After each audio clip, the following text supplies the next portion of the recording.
व्यास जी बोले द्रौपदी ने जब अश्वत्थामा को देखा, उसको देखा जिसने उसके 5 बालकों की हत्या की थी, उस हत्यारे को देखा, सोते हुए छोटे से 5 बालकों के सिर उतार लिए, ऐसे दुष्ट को, ऐसे आतताई को देखा। पर द्रौपदी ने अश्वत्थामा को हत्यारे के रूप में नहीं देखा, दुष्ट के रूप में नहीं देखा, आतताई के रूप में नहीं देखा। किस रूप में देखा? इतना सुंदर भगवान वेदव्यास कहते हैं, वेदव्यास जी लिखते हैं, भैया जब द्रौपदी ने देखा किस रूप,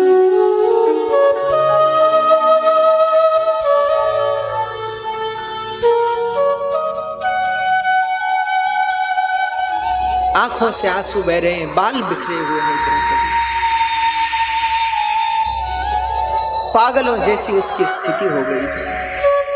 क्या बोले, किससे बोले, खुद मौन है, बार बार विचार करती कहीं ये स्वप्न तो नहीं, सपना तो नहीं। बार बार आंखें पोंछती है, पर फिर भी उसे अपने बालकों के शव दिखाई देते हैं। आज पशु के समान बंधे हुए गुरुपुत्र को द्रौपदी ने देखा।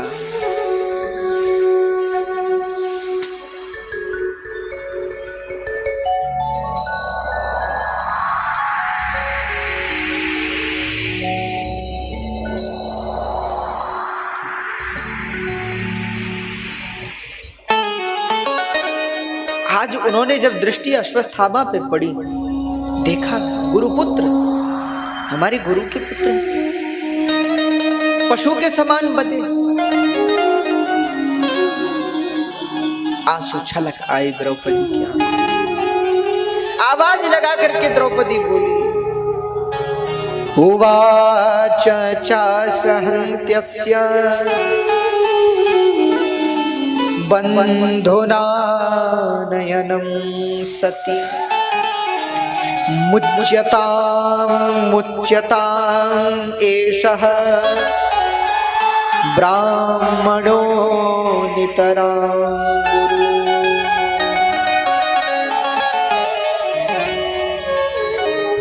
क्या बोली द्रौपदी? द्रौपदी कहती है मुच्यताम् एषः, छोड़ दो इसे, छोड़ दो इसे। क्यों? बोले ब्राह्मणो नितरां गुरु। ब्राह्मण तो गुरु होता है, बांधने योग्य नहीं, पूजा करने योग्य। छोड़ दो। भीम ने कहा देवी ये वही है जिसने तुम्हारे बालकों को मारा है। द्रौपदी ने कहा तो भी छोड़ दो इसे। क्यों? बोले गुरु के बहुत उपकार है हम पर। अरे गुरु ने जो अपने पुत्र अश्वत्थामा को नहीं सिखाया, वो आप लोगों को सिखाया। अपने पुत्र को तो केवल ब्रह्मास्त्र चलाना सिखाया, पर अर्जुन को चलाना और वापस लेना दोनों सिखाया।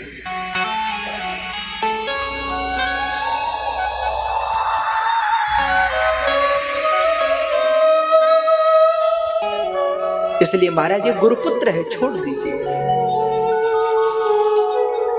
बताओ इतनी दया में किसी में हो सकती है क्या? हमको कोई 2 बुरे वाक्य कहते हमें वो सहन नहीं होते। भैया जिसने उस मां के 5 बालकों को मारा है, वो वहां भी धर्म का विचार करती है। द्रौपदी बोली छोड़।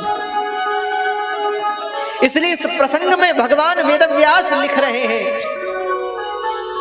यहां द्रौपदी को द्रौपदी नहीं लिखा। निरीक्ष्य कृष्णापकृतं गुरो सुतं वाम स्वभावा कृपयान नाम च।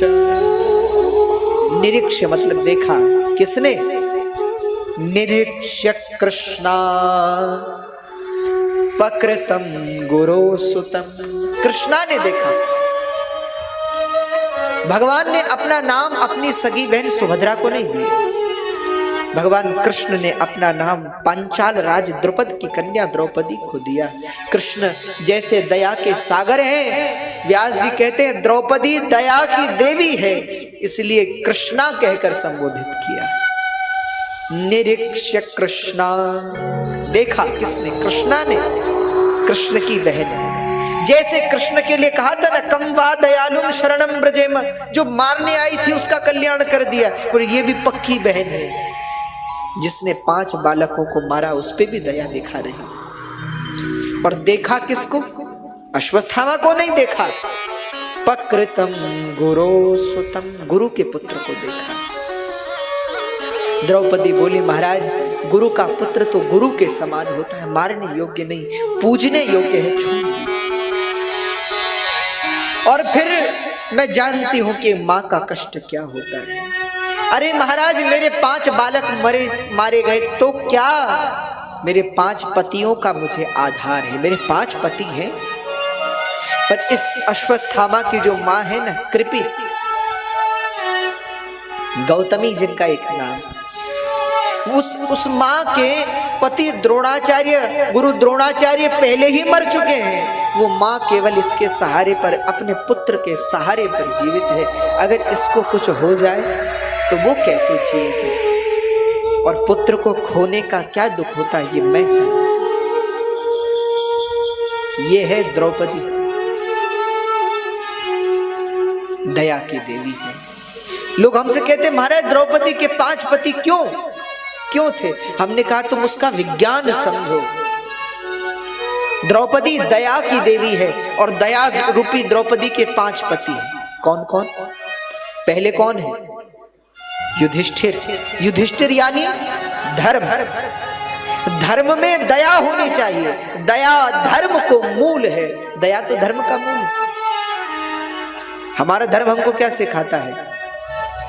दया, प्राणियों के प्रति दया, जीवों के प्रति दया, असहायों के प्रति दया।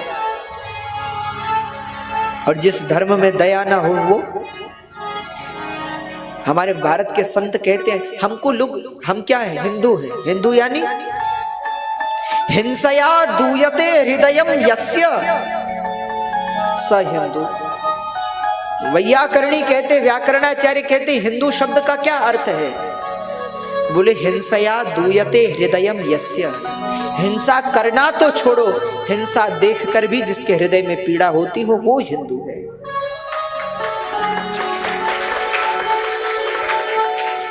तो भैया धर्म में दया होनी चाहिए, इसलिए युधिष्ठिर की पत्नी कौन है? द्रौपदी। दूसरे पति हैं भीम, और भीम यानी बल, और धर्म से छोटे हैं भीम, युधिष्ठिर से छोटे हैं, यानी बल धर्म से छोटा है। बल जब तक धर्म के संरक्षण में रहेगा वो कल्याण करेगा। अच्छा देखो, बल श्री राम में भी था और बल रावण में भी था, पर रावण के बल में दया नहीं थी, इसलिए 1 लख पूत 1.25 लख नाती, ता रावण घर दिया न बाती। कोई दिया देने वाला नहीं बचा रावण के कुल में, जल देने वाला नहीं बचा। और भैया हमारे प्रभु श्री राम में दया है, इसलिए श्री राम निर्बल के बल है, हर निर्बल के सहायक। तो बल में भी दया होनी चाहिए, इसलिए भीम की पत्नी द्रौपदी। तीसरा अर्जुन। अर्जुन यानी आत्मा, आत्मा में भी दया होनी चाहिए। नकुल यानी सौंदर्य, और सहदेव यानी बुद्धि, सब में दया का होना आवश्यक है। बिना दया के सब विकृत हो जाएंगे, इसलिए 5 को एक सूत्र में पिरोने के लिए सबके साथ दया रूपी द्रौपदी। द्रौपदी ने कहा छोड़ दो इसे, पर लेकिन भीम कह रहे अगर तुम छोड़ दोगे तो हम नहीं छोड़ेंगे। युधिष्ठिर जी भी बोले कोई नहीं, छोड़ दो। नकुल सहदेव भी बोले छोड़ दो। अब अर्जुन क्या करे? दोनों बड़े हैं, भीम भी और युधिष्ठिर भी, किसकी बात माने? तो भगवान कृष्ण से पूछा, हे गोविंद, हर प्रश्न का समाधान आपके पास है, आप ही बताओ इसे मारे या छोड़े। भगवान बोले अर्जुन, ब्रह्म बंधुर्न हन्तव्य आतताइव धारहण मयैवो भयमाम्नातं परिपायानुशासनम्। मैंने वेद में, शास्त्र में कहा है अर्जुन, ब्राह्मण को कभी मारना नहीं चाहिए और आतताई को कभी छोड़ना नहीं चाहिए। तो अर्जुन बोले क्या करें, ये ब्राह्मण भी है, आतताई भी है। बोले वो तुम जानो। अर्जुन बेचारे फिर फंस गए, अब क्या बोले। हे प्रभु आप कुछ सही सा समाधान बताइए। भगवान बोले बताया तो, ब्राह्मण को कभी मारना नहीं चाहिए, आतताई को छोड़ना नहीं चाहिए। भीम को क्रोध आ गया। भीम बोले कब तक टेढ़ी बातें करोगे, कभी तो सीधी बात कर लिया करो, क्या करना है, मारे छोड़े। तो भगवान बोले वपनम द्रविड़ादानम स्थानम निर्यापणम तथा एष हि ब्रह्म बंधूना वधो नान्योस्ति दैहिका। क्या करें, बोले इसकी शिखा का छेदन कर लो, इसका अपमान कर दो, किसी सम्मानित व्यक्ति का अपमान ही उसकी मृत्यु। तो अपमानित कर कर अश्वत्थामा को निकाल दिया।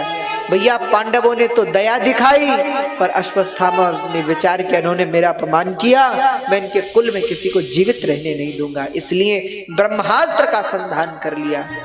और किस पे चलाया, बोले इनके वंश का अंतिम वंशज कौन है। याद आया अर्जुन की पत्नी सुभद्रा, सुभद्रा का पुत्र है अभिमन्यु, अभिमन्यु की पत्नी है उत्तरा जो गर्भवती है, अगर उसका गर्भ नष्ट हो जाए तो पांडवों का वंश समाप्त हो जाए। ये विचार करके उसने ब्रह्मास्त्र चला दिया उत्तरा के गर्भ को नष्ट करने के लिए। जब भगवान विदा हो रहे थे हस्तिनापुर से, एक चरण भगवान का रथ में है, एक भूमि पर है, चढ़ने वाले थे, इतने में उत्तरा जी दौड़ी। दौड़ते हुए उत्तरा जी आई है और गोविंद को पुकार करके कहते हे नाथ पाहि पाहि महायोगी देव देव जगत्पते नान्यं त्वद्भयं पश्ये यत्र मृत्यु परस्परम्। पाहि पाहि महायोगी, हे महायोगी हमारी रक्षा की, हे गोविंद हमारी रक्षा कर।